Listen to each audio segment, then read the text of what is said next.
get to mute. Okay, Sid, off you go. Hi, everybody. This is Americans in 1930s Paris. In the 1930s, Paris hosted a thriving jazz scene thanks to a combination of good native talent, headed by Django Reinhardt and Stephen Grappelli, and a steady influx of Americans, mainly black, who could enjoy a more racially tolerant society there than the one back home. Tonight, I'm going to concentrate on those Americans and try to give you a picture of the expat community which they created. You'll be hearing from some of the greats of jazz in Armstrong, Hawkins, and Carter, but also from some of the lesser known American musicians who, to a certain extent, made their names in Europe. Although I will focus on the Americans, the French stars will force their way in due to the many collaborations between the jazzmen of the two countries. The first musician I want to talk about is the trumpeter and occasional vocalist Bill Coleman, who was actually born in Paris, Kentucky, that is, in 1904. Bill first visited Paris, France in 1933, then returned in September 1935 at the start of a long trip, which would only see him return to the States in March 1940. Not all of those 4.5 years were spent in Paris by any means. Bill played around Europe and even had trips to India and Egypt, but Paris seems to have been the place he always gravitated back to, and was also the place where the majority of his recordings were made during this period. The first track I want to play featuring Bill is After You've Gone, recorded on January the 31st, 1936. This was Bill's second ever session as leader, but his first had only come 1 week earlier. The session was supervised by Hugo Panassier, who with Charles Trelawney headed up the famous Hot Club de France. American Herman Chittison is on piano and Frenchman Eugene Delem on bass.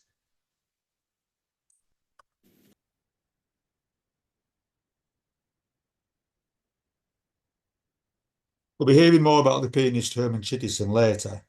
By the way, please assume that all Americans referred to by me are African Americans, unless I say otherwise.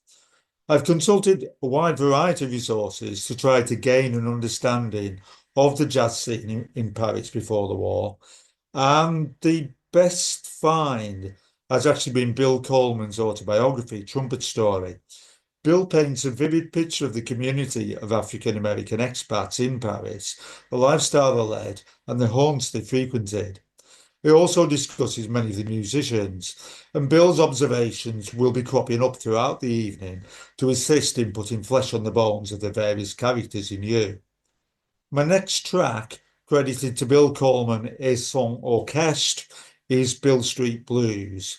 Accompanying Bill are Stephen Grappelli on violin, Django's brother Joseph Reinhardt on guitar, and two Americans, Wilson Myers on bass and Ted Fields on drums. The track was recorded in November 1937.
One of the hottest venues in Paris at that time was Chez Bricktop.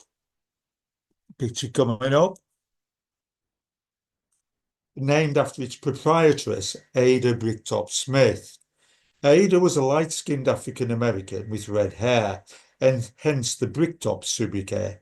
Celebrities attending the club in the interwar years included Cole Porter, Ernest Hemingway, Scott Fitzgerald, and the Duke and Duchess of Windsor.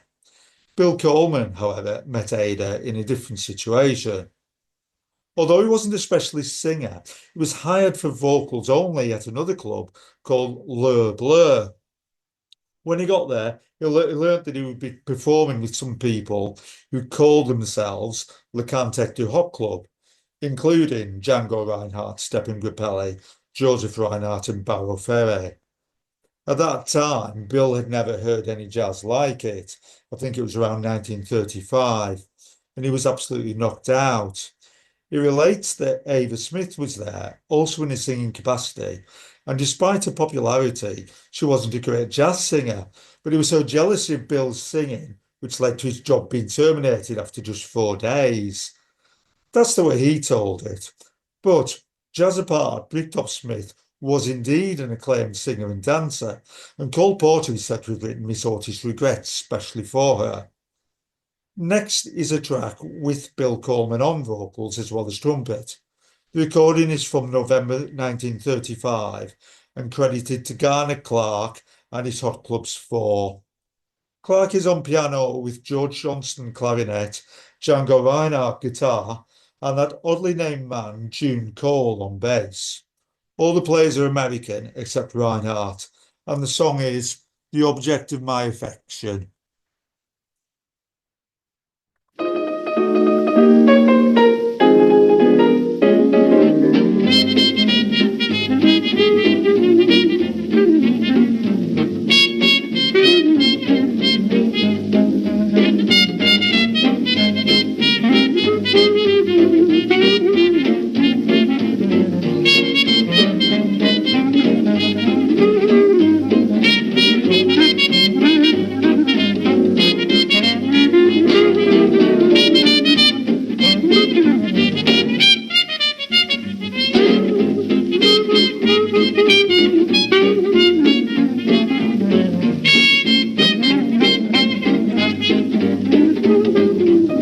My affection can change my complexion to brown rosy red stand. Anytime she holds my hand, tell me she's mine. Finding there many girls who can thrill me and some who can fill me with dreams of happiness. But I know I'll never rest till she says she's mine. Oh, baby, all mine too. I'm not afraid that she'll leave me, for she's not the kind to be unfair. But instead I trust her implicity. She can go where she wants to do what she wants to do. I don't care. The object of my affection can change my complexion to brown rosy red to do. Anytime she holds my hand and tells me she's mine.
Now, one final number from Bill Coleman and his orchestra from November 1937.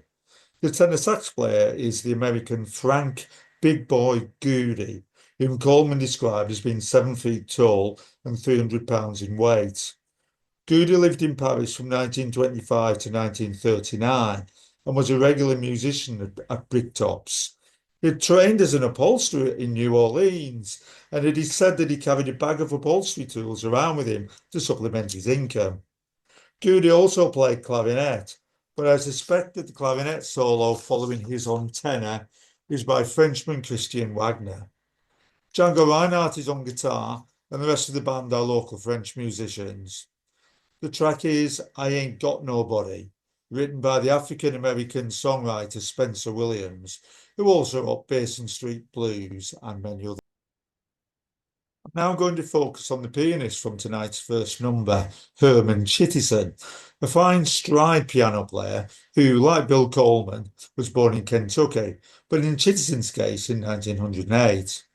Herman accompanied Clarence Williams, Ethel Waters and Adelaide Hall in the early 30s and came to Paris in 1933, leading a similar life of exile to Coleman until the start of World War II.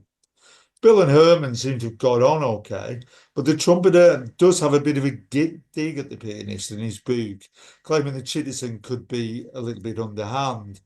This was based in part on an incident in Knock in Belgium, where Herman seemed to con band leader Willie Lewis into settling his hotel arrears, claiming lack of funds. Apparently Herman never reimbursed Willie, and Bill Coleman took note. Whereas the move to Europe allowed many of the Americans to forge new alliances and play with French musicians, in Herman's case it also offered the opportunity to record solos, which hadn't previously done in the USA. I'm going to play two piano solos by Chittison, Nagasaki, followed by Honeysuckle Rose. They were both recorded at the same session in May 1934.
One of the many rendezvous for Americans in Paris was a Hotel Lisieux in the Pigalle district.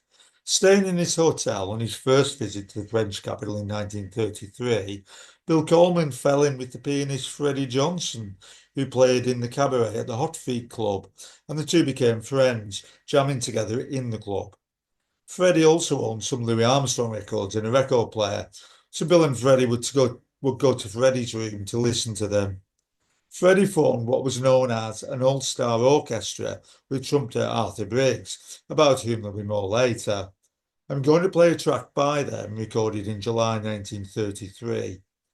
Too many musicians to name them all, but Frank Big Boy Goody is once again on tenor, and the clarinet is played by a New Orleans jazzman called Peter Duconge, who married Ada Bricktop Smith. The vocalist is Louis Cole, and the tune is called Foxy and Grapesy.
People let we live with what that people bottle gabble while do. People little let that little lamb on yes, people let that little while do. Hey, swing it boy, hey baby, oh well do, but that little one now think that the little bit of that baby.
That lineup also recorded with another vocalist that day, the aforementioned songwriter Spencer Williams, who was also part of the American diaspora in Paris.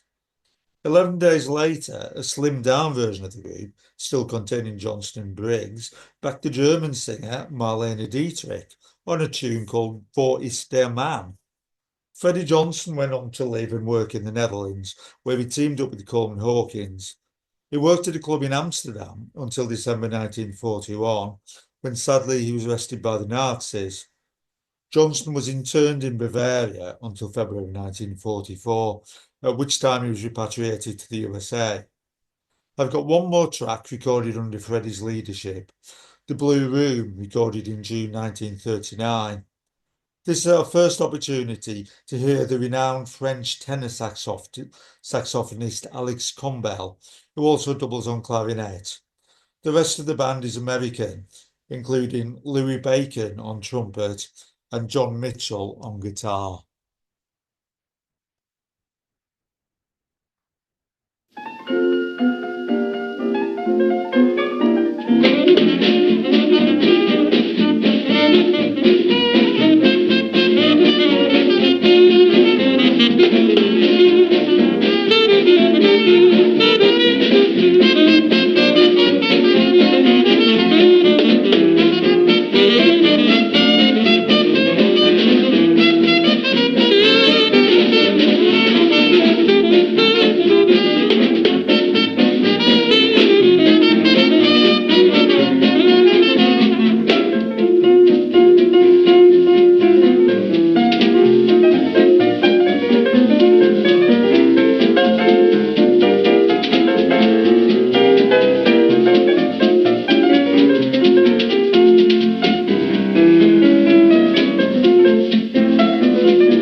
Violinist Eddie South, who was born in the city of Louisiana in Missouri in 1904, was one of many classically trained African Americans who ended up switching to jazz because of the lack of opportunities for black musicians in the classical world. The fact that his classical training took place in part of Europe is also suggestive of the problems facing young black Americans trying to make the most of their talents. Eddie first went to Paris and recorded there in 1929, but he made more of an impact 8 years later when he appeared at the Club des Oiseaux. Here he is in a duet with Django Reinhardt, recorded in September 1937. This is Eddie's Blues.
I'd like to thank Eddie Little for the helpful material which he sent to me when I was preparing this recital, and also for introducing the Society to some of tonight's lesser-known subjects by way of his Jazz on British Pathé film night in January. In particular, Eddie spoke about the next musician I'm covering, the white American clarinet player Danny Polo. Danny spent most of the 1930s in Europe, particularly Britain. Indeed, he played with the British-based band leader Ambrose from 1930 to 1935, and also spent some time in Paris, where he played with the French band leader Ray Ventura. Although he returned to the USA in 1939, he didn't make all of the recordings his talent merited, because sadly he died in 1949, aged just 47. Danny wasn't the only white American musician in Paris in the 30s, but I get the impression that he was one of a select few, and there certainly weren't any in his band. I'm going to play Montparnasse Jump, recorded by Danny Polo and his Swing Stars in January 1939. Frenchman Philippe Brun is on trumpet. His fellow countryman Alex Combel once again stars on tenor. American Una May Carlisle is on piano. Argentinian Oscar Aleman is on guitar. And Frenchmen Louis Vola and Jerry Mengo are on bass and drums, respectively.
I'm going to play another track from the same session.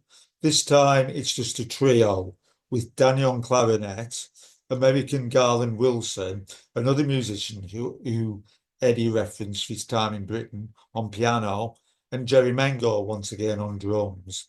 This is Montmartre Moan.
Pianist Garland Wilson, whom we heard on the last track, was another artist whose path crossed with that of Bill Coleman.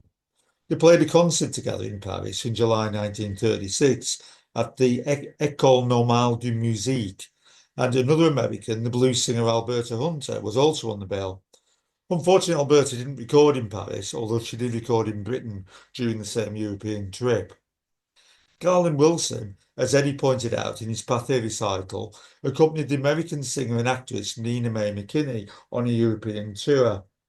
Nina starred with Paul Robeson in the 1935 British film Sanders of the River, and her American film credits included the 1929 film Hallelujah, which is one of the first all-black films to be produced by a major studio.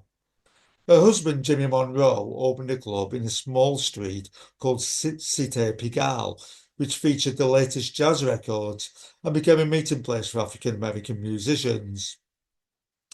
Garland Wilson has many claims to fame, not least his having entertained Bruce's dad. But I still think his greatest achievement was playing a 1 hour set, not in a concert hall, but to a meeting of the Manchester Rhythm Club No. 3, a forerunner of this very society, in 1933. Wilson and McKinney recorded 2 sides together in Paris in 1932. Here, from that session, is their version of Cab Calloway's Minnie the Moocher's Wedding Day.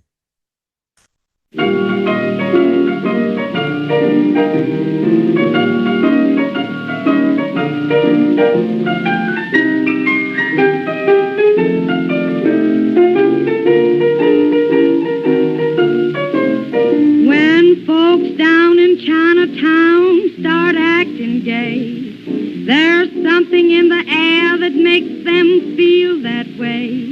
Oh, yeah, man, I heard somebody say, Minnie the Moocher's wedding day. Old Cokie Joe, he's so happy he can hardly wait. Why, he spent $1 million just for his wedding cake. Oh, yeah, man, I heard somebody say, Minnie the Moocher's wedding day.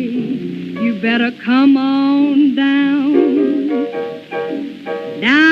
to Chinatown.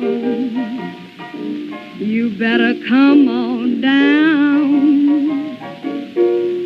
Show you how to kick your gong around. 1 million cokies singing hardy, hardy, hey. Oh, the king of Sweden's gonna give the bride away. Oh, yeah, man, I heard somebody say, Minnie the Moocher's wedding day. When folks down in Chinatown start acting gay, there's something in the air that makes them feel that way. Oh, yeah, man, I heard somebody say, Minnie the Moocher's wedding day. Old Cokie Joe, he's so happy he can hardly wait. Why, he spent $1 million for the wedding cake. Oh, yeah, man, I heard somebody say, Minnie the Moocher's wedding day. You better come on down to Chinatown. Oh, you better come on down. Show you how to kick your gong around. 1 million cokies singing, hardy, hardy, hey. The king of Sweden's gonna give the bride away. Oh, yeah, man, I heard somebody say, Minnie the Moocher's wedding day.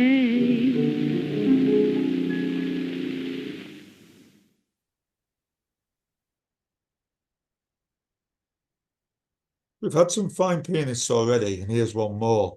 Teddy Weatherford, who was said to have been an influence on Earl Hines in the 20s.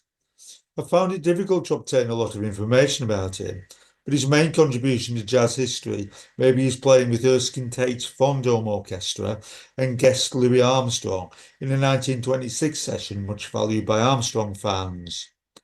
Weatherford left for the Asian continent the same year, and spent most of the next 19 years working there, often in India. Bill Coleman met Teddy in Mumbai when Coleman was appearing there with the band of American violinist Leon Abbey. Abbey's band was set to sail back to Venice en route to Paris in April 1937, and Teddy announced that he'd never been to Europe before and would like to go with them. That's how Teddy wound up in Paris in July 1937 to record 2 solo sessions. Sadly, Teddy Weatherford died of cholera in Kolkata in 1945, aged only 41. The track I've chosen from his Paris sessions is Ain't Misbehaving.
One more track before the break and one more American pianist.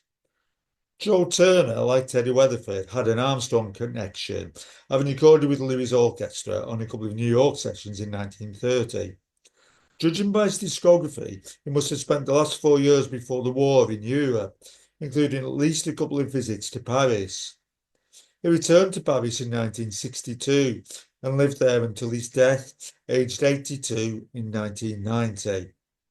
I'm going to play him accompanying the singer Adelaide Hall, who had recorded Creole Love Call with Duke Ellington and lived in Paris from 1935 to 1938.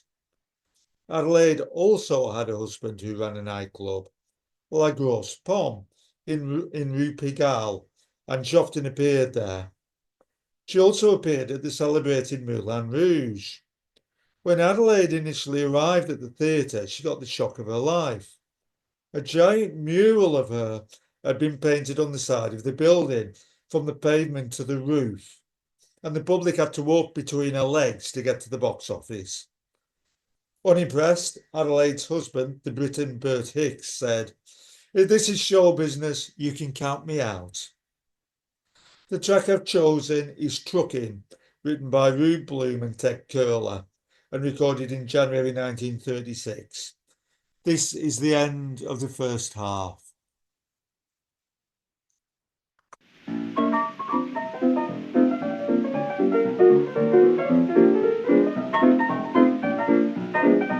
Now listen, you rhythm rounders, Harlem is talking now. You know know the truck bug got you, but you didn't know how. Here's what I want to tell you. I've got it figured out. Now if you want the lowdown, here's how it came about. We had to have something new, dance to do up there in Harlem. So somebody started trucking, y'all see? As soon as the news got round, folks downtown went up to Harlem now. Everybody's trucking. It didn't take long. For the hats were doing it, Park guys were doing it. All over town you see them shuffling, trucking along. It spread like a fire's blaze, became the craze, and thanks to Harlem now. Everybody's trucking. Look out, Joe. Yeah. Bad now. Will you truck?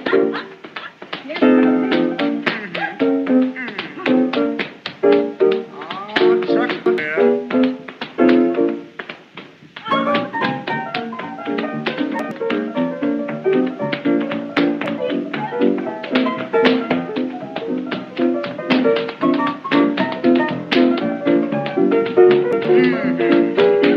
That's what I'm talking about.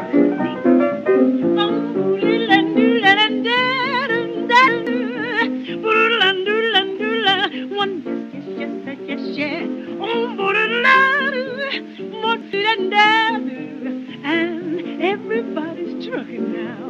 It didn't take long for the hearts were doing it, Park Avenue in it. All over town you see them shuffling, trucking along. It spread like a forest blaze, came the craze, and thanks to Harlem now.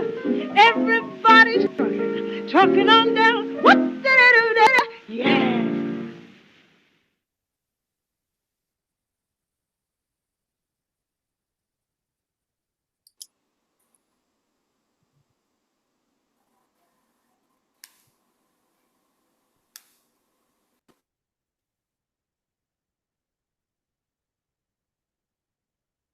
When discussing Herman Chittison earlier tonight, I mentioned the band leader Willie Lewis in the context of having had to pay Herman's hotel bills.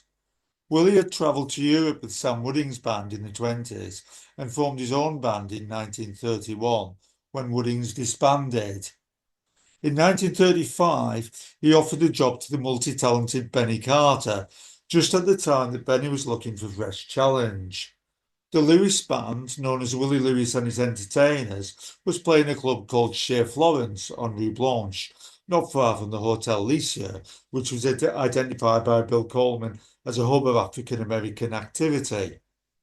Benny Carter recorded 6 sides with the band as trumpeter, altoist and arranger. I must confess that before I heard these tracks, I was very unimpressed with other Willie Lewis offerings.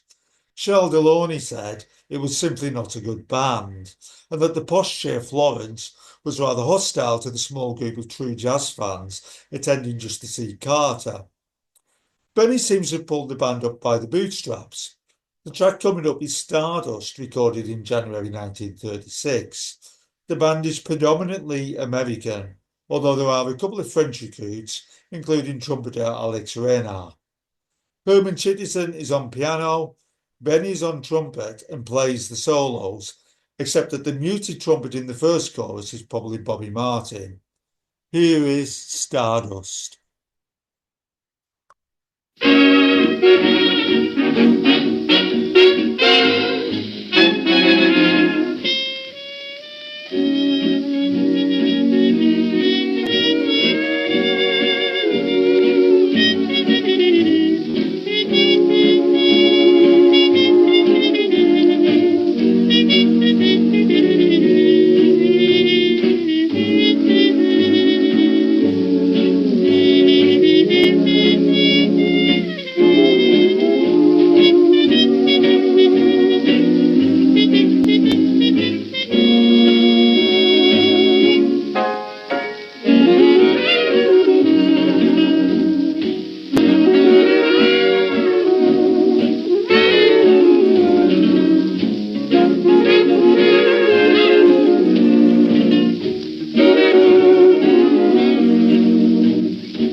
Benny Carter stayed in Paris for around 10 months before leaving for London. Of course, he met Bill Coleman, everyone did. Where else but at the bar of the Hotel Lycée? As for Willie Lewis, in 1936, he started broadcasting to Britain weekly on the station Post Parisian. Those weekly broadcasts must have run for some time. This edition of Melody Maker from January the 23rd, 1937, has some information on the previous Sunday's broadcast. During the course of his usual half-hour relay from the Chez Florence nightclub in Paris, from which Benny Carter used to play regularly on the air with him, Willie presented, for her first European broadcast, Miss Alice Carter. That is Benny's sister, who was a vocalist. Here's another number from the session Benny recorded with Willie Lewis in January 1936. Rhythm is Our Business, with Carter once again on trumpet.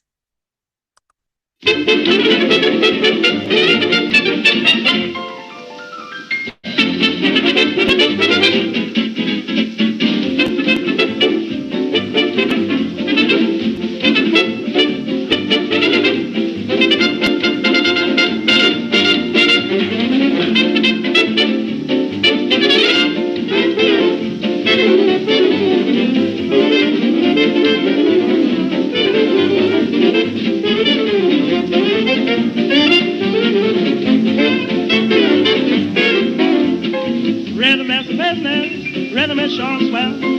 Rhythm is our business, and the business short swell. Feeling blue, blue in need. Take a little rhythm, you don't succeed. Rhythm is our business, business short swell. There's a drummer man in the band. That's the drummer man in the band.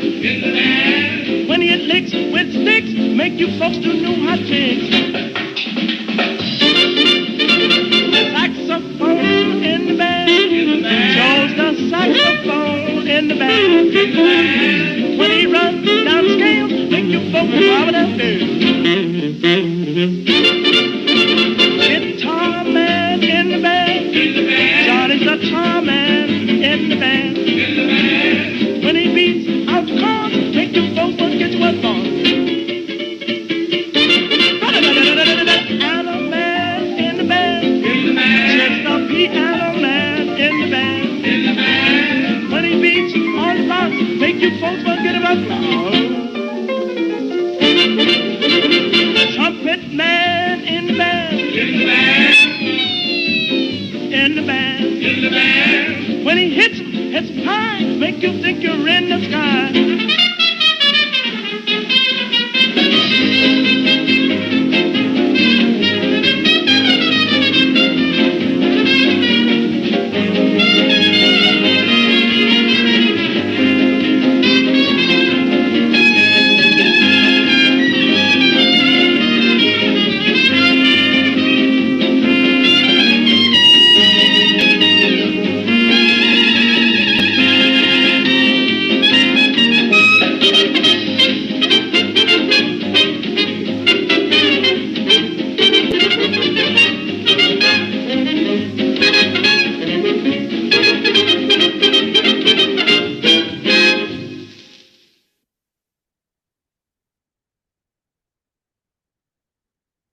Benny Carter's next spell in Paris was much shorter, in fact just over 1 month.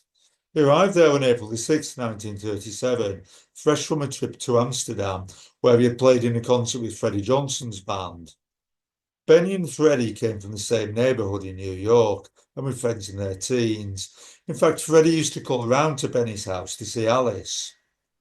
On April the 28th, Carter took part in a legendary session credited to Coleman Hawkins and his all-star jam band. Charles Delaunay had put the band together with the idea of matching Carter and Hawkins with the top French alto and tenor players, André Etienne and Alex Combel, respectively. These recordings with the front line of 4 saxes were to launch the Hot Club's new record label called Swing. Django Reinhardt and Stephen Grappelli were present, but largely relegated to the rhythm section, playing rhythm guitar and piano. The versatile Eugene Delem was on bass, and the American Tommy Benford on drums. The number I've chosen is Crazy Rhythm, which showcases the saxes.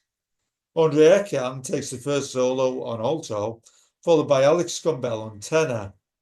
Benny Carter goes next on alto, then Coleman Hawkins rounds the whole thing off on his tenor. Here it is.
In September of that year, 1937, Benny Carter was back in Paris again, this time for around 7 months in total. From October 37 to April 38, he had a residency at the Boeuf sur le Toit, a chic, expensive supper club in the Rue du Colisée. Benny played in just one recording session during the stay, and it was his last in Europe before he headed back to the USA. The session, on March the 7th, 1938, was once again for Charles Delaunay and Hugo Panassier's swing label, and the aim was to record with a sax quartet as in the previous session. Some of the big names were missing, however, with only Carter, Reinhardt and tenorist Alex Scombell surviving from the previous date. The track I've chosen from the session is the New Orleans Rhythm Kings number, Farewell Blues, and the band identified as Benny Carter and his orchestra. The leader plays the second alto solo, and the first is by American Fletcher Allen.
Another prominent African American to join what I'm now calling the French Foreign Legion was the trombonist Dickie Wells, probably best known now for his time with Count Basie between 1938 and 1950. I haven't been able to ascertain exactly how long Wells was in Paris, but he travelled there with Teddy Hill and his band, who were in the Cotton Club Review, and played quite a few weeks at the Moulin Rouge in 1937. Wells was asked by Hugo Panassier to put a band together for a session on July the 7th. And like the Panassier-sponsored Coleman Hawkins session we heard earlier, an unusual lineup was requested. 3 trumpets, trombone, no reeds, no piano, guitar, bass and drums.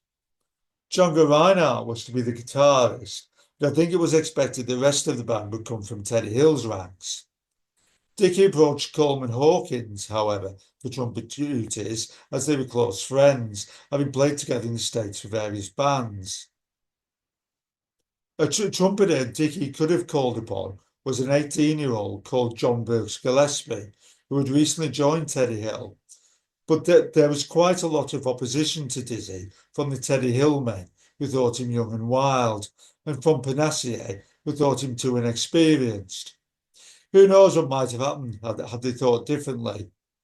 In the end, the band only recorded 3 out of 6 numbers with the trumpet trio, and the other 3 had a slimmed-down band, with Bill Coleman the only trumpeter retained. It's from that latter group of tracks that I made my selection, which is Japanese Sandman, a tune first recorded by Paul Whiteman.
5 days later, Dickie Wells was back in the studio, again for the Hot Club Swing label. The track I'm going to play is called Dickie Wells Blues. Accompanying Dickie's trombone are Roger Chaput, who was a regular in the Cantet du Hot Club, on guitar, and Americans Sam Allen and Bill Beeson on piano and drums, respectively.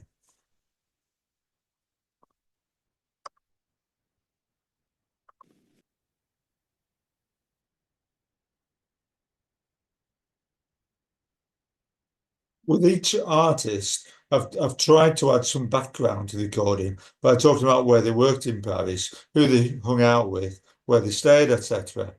I can't easily do that with the cornet player Rex Stewart. His session of April the 5th, 1939 is the result of being in Paris for one night only on the Duke Ellington tour. That being the case, it was smart work to get the session recorded. Django Reinhardt is on guitar, and fellow Ellingtonians Barney McGard and Billy Taylor are on clarinet and drums, respectively. These are Rex Stewart and his feet warmers, or some say foot warmers, with I Know That You Know, followed by Solid Old Man.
I'd like to move on now to Coleman Hawkins.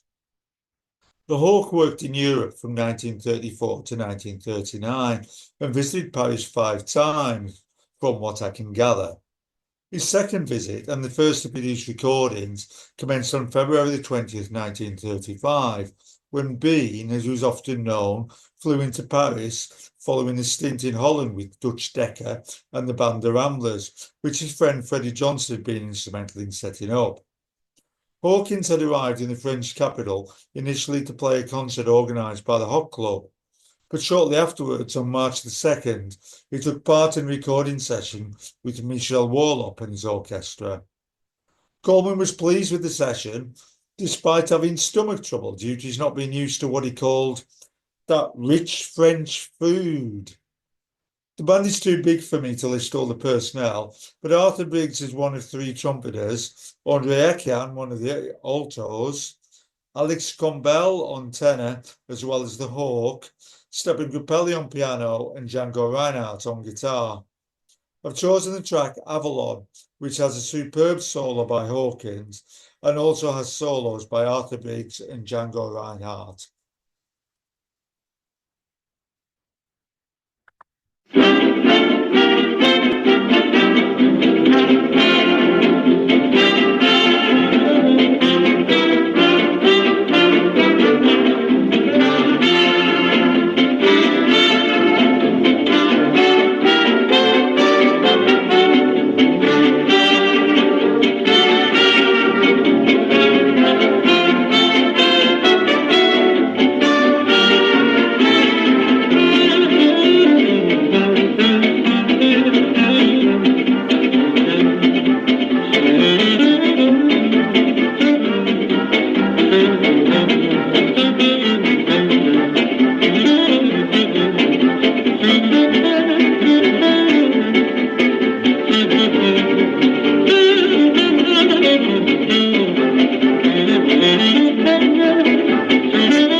Hawkins' next trip to Paris was on May the 30th, 1936, leaving Switzerland, then returning after taking his turn to guest on Willie Lewis's radio broadcast to Britain.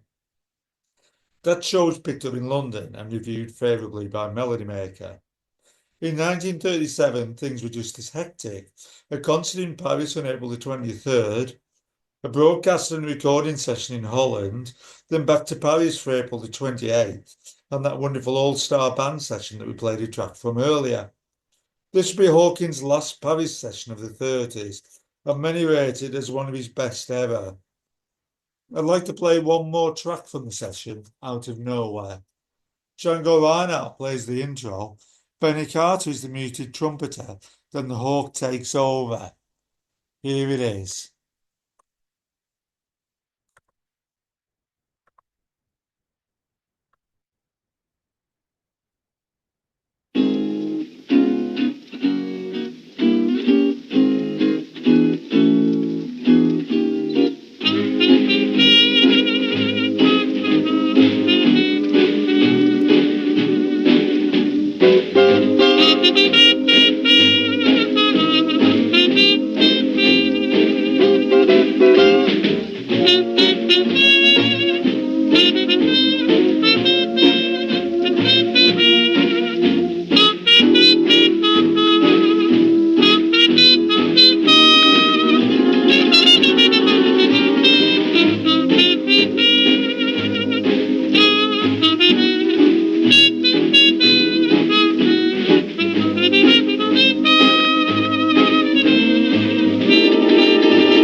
There is one member of the Paris African-American jazz community who stands out from the rest, Arthur Briggs.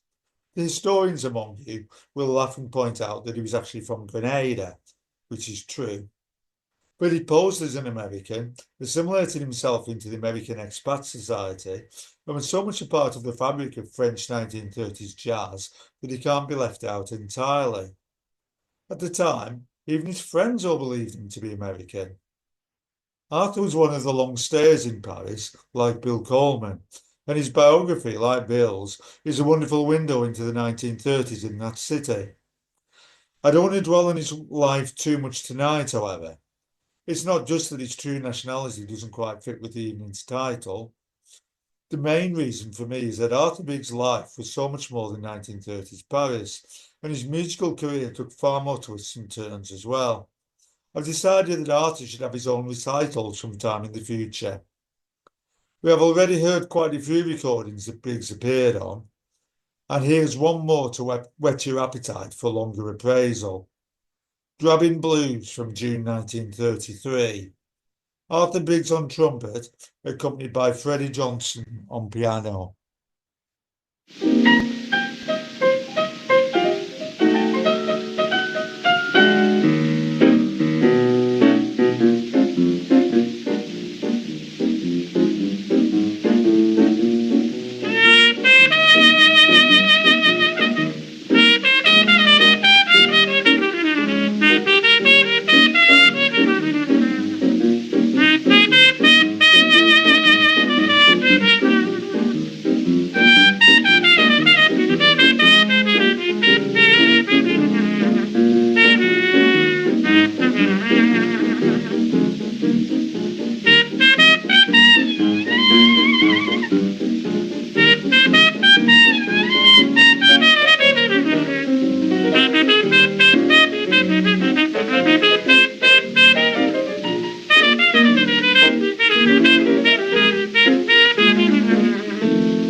The final artist whose French career I want to look at is Louis Armstrong.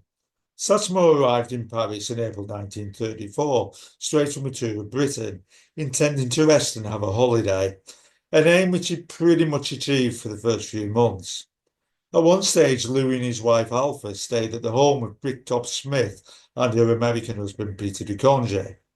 The lead player Duconge and Armstrong knew each other from 1932, when Peter had been a member of Louis' band for his British dates. In September, Louis went off on a short tour of Belgium with a band that Duconge had put together. Back in Paris in October, the same personnel recorded 7 sides for Brunswick. Here, from that session, is an alternative version of St. Louis Blues. Peter Duconge is on clarinet, Herman Chittison piano, and fellow American Alfred Pratt on tenor. Don't just take my word for it, Satchmo mentions them all by name.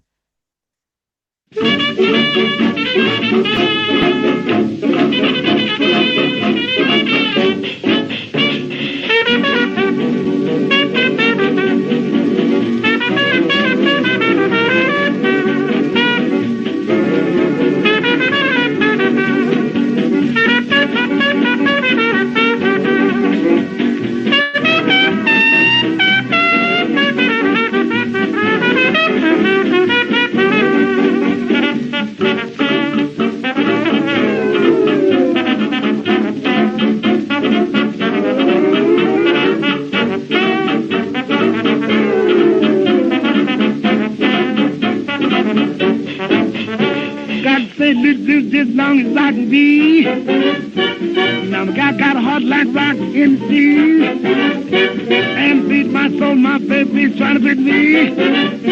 Got this long as I can get.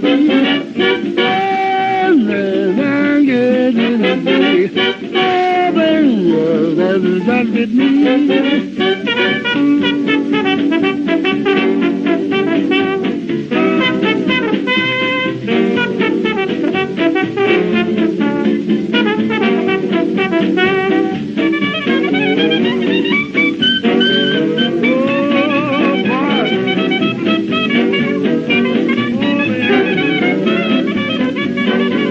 Brother Chittison. Oh, beat the conjure this song out for you there.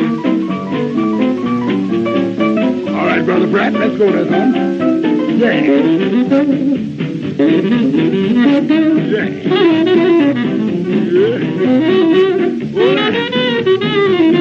Oh, now, brother. Give me some of this.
Louis Armstrong, who stayed in Paris in 1934, appears to be one who was unsure of himself and lacking appreciation of his own talent and status. He had annoyed impresario Jack Hilton in London by backing out of a concert which would have matched him with Coleman Hawkins, and in Paris he seemed to want to avoid any meeting with Django Reinhardt, in both cases because of an irrational fear of being upstaged. Reinhardt and Armstrong finally did perform together in an early morning session at Bricktop's when Django heard that Louis was singing with a house band and rushed round to join in. Louis's biggest problems, however, were with managers. He was without a manager on arrival in Paris following a bust-up with Johnny Collins in London. And with his uncanny knack of picking the worst sort of representation, he signed with another dubious type in Frenchman Jacques Canetti. Louis and his band were set to leave Paris in November to tour other European countries, but after Italy and on the Swiss border, Armstrong pulled out. Canetti wired Arthur Briggs to lead the band, but Briggs refused. Armstrong biographer James Lincoln Collier says, with justification, that Briggs didn't want to undercut Louis. But another factor may have been Arthur Briggs' complete distrust of Monsieur Jacques Canetti himself, since the previous year the Frenchman had wrecked his productive partnership with Freddy Johnson by persuading Johnson to go it alone. Louis' tour had to be cancelled, and the out-of-pocket Canetti sued Armstrong. In his eyes, it was one more case of Louis disliking competition. In this case, Herman Chittison's playing and the dancing of the talented Rita Day. Plausible as this may sound, given Armstrong's reluctance to back his own talent, the truth is probably much simpler. Louis had quite simply burst his lips. I'm going to finish this recital with two more tracks from Armstrong's 1934 Paris session. On the Sunny Side of the Street, parts 1 and 2.